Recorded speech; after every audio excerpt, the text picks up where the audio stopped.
Hello everybody, Mannix here. Got another little blast from the past video for you right here, right now. Feel free to subscribe, hit that little bell notification if you do not want to miss weekly knife and gun videos of all sorts, and feel free to support me on Patreon, link in the description. Thank you so much for watching. I already have a review on this knife, which gets into the nitty-gritties, the specs, etc. However, I'm just going to make a little showcase of it because a lot of people are not familiar with this thing, and each day we get less and less familiar with it as time goes on. This was a really interesting, neat knife when it came out, back when I was first getting into knives. Very, very young, not much money, basically couldn't really afford anything past $10 pieces of junk. So this was way out of my field of view at the time. But today, they're even more expensive than they were because they've been discontinued for a very, very long time. And nobody else that I know of, no other production company makes anything quite like this to this day in late 2023 as I'm filming this. This is the Benchmade LFK Model 10-100. This one happens to be a first production run, 440C blade. Tip down carry only. Pocket clip is swappable to the left side. But what makes this knife so special? We'll take a quick look at that. There's a separate mechanism pivoting in unison with the blade. So as the blade pivots, so does this mechanism that's attached to the butt end of the handle right there, as you can see. Very, very, very interesting. So what's the point of it? When we're in the open position, you can see that the handle length is shorter than the blade length. Now, as far as all folding knives are concerned, one rule they all have to follow is the handle length must be at least the same length of the blade in order for the blade to comfortably recess itself into it. With this knife, on the other hand, the handle length is actually shorter than the blade length. Very, very interesting. It's the only one of its kind. If you didn't look at that locking mechanism down there, that liner lock, you probably would think it was a fixed blade, particularly a less knife-savvy person, you know, a little bit about knives. You'd probably not think this is a folding knife. There's no way. With fixed blades, you can go nuts with the blade-to-handle ratio. You can do whatever the hell you want because it doesn't matter. Folding knives, you always got to follow that strict rule of having a longer handle in comparison to the blade.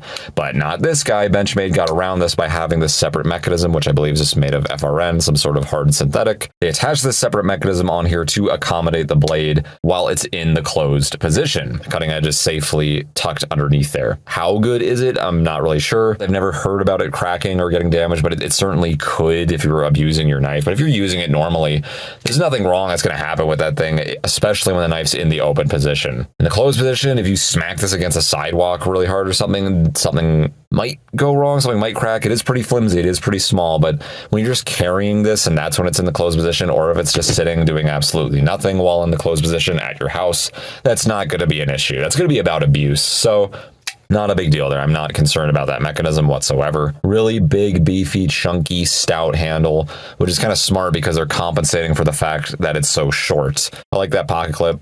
It works fine. One of the only times I can forgive a knife for being tipped down rather than tip up, because obviously this knife cannot comfortably accommodate tip up carry. You'd have just way too much poking out here. They'd have to somehow fixate it onto this mechanism. There's no way. They can't do that as far as I know. So for once, good job going tip down. And it is a liner lock. For such a big knife, I would want a locking mechanism that's a bit stronger. I wish Benchmade just threw their axis lock on here or something, but it is what it is. It's a liner lock. Oh well. Still works just fine. Lockup's good. What other knife have you seen that has a separate mechanism quite like this? Very, very few and far between. I don't know of any, honestly. I'm sure there's some custom knife that was made by some guy somewhere that does something similar, but when we're talking to big production folders, I don't know of anything like this at all. Very, very cool, very unique, and people are going nuts trying to find these things and paying a lot of money for them. In my experience, I've seen them go for at least the $250 range. That price is probably just going to continue to go up as time progresses because more get destroyed, more get lost. That's just the law of entropy. And Benchmade never brought these back. I don't think these were all that popular when they came out. Now they're kind of a collector's piece, kind of a relic. I thought about this for a long time. What really is the purpose of this? So we have a shorter handle in comparison to the blade, so I guess you could argue we're not wasting as much space. We're being a lot more efficient here. Really, really long blade. I think it's a 5.5-inch blade or so. Just under 5.5 inches, 5.3, something like that. That is massive, massive, massive blade already for a folding knife. But we don't have a 5.5-inch handle as well. We have a 5-inch handle. Now, it is more efficient as far as its cutting edge to handle ratio is concerned, but as far as I know with folding knives, it's only really a big deal if you're talking about the knife being in the closed closed position, then you want to save as much space as possible. When it's in the open position, I don't really see how that's a big deal. I mean, if anything, if I had more handle, I would have even more reach. And honestly, I think I would prefer that. In the closed position, that's when I want to save as much space as possible. But you don't really save any space when it's in the closed position because the mechanism has to come back out to accommodate the blade comfortably. So what's really the purpose of this? I'm not really sure. It's really cool. I love it. There's no knife quite like it out there. It's very unique, very interesting, but functionally speaking, I don't see an advantage to it unless maybe you just don't like having longer handles. You just want to be as efficient as possible in the open position.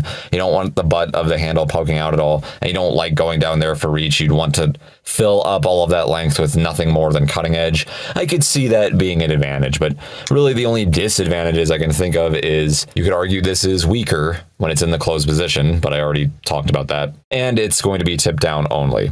So 2 hits. Other than that, I really don't see any disadvantages or honestly really any advantages to it either. It's just different. It's unique. It's something cool. It's weird. I like it. There you go. That is the Benchmade LFK. I kind of wish Benchmade would just bring something like this back, or somebody else would grab this style mechanism and just try it out, see if people like it or not. Not sure what the history on it is. Again, I don't know if these were really all that popular at the time. I don't think anyone really cared that much, but like a lot of things, it's usually the stuff that is not very popular, not very sought after, not very likable, that just skyrockets in price years and years later because nobody's thinking to collect it at the time.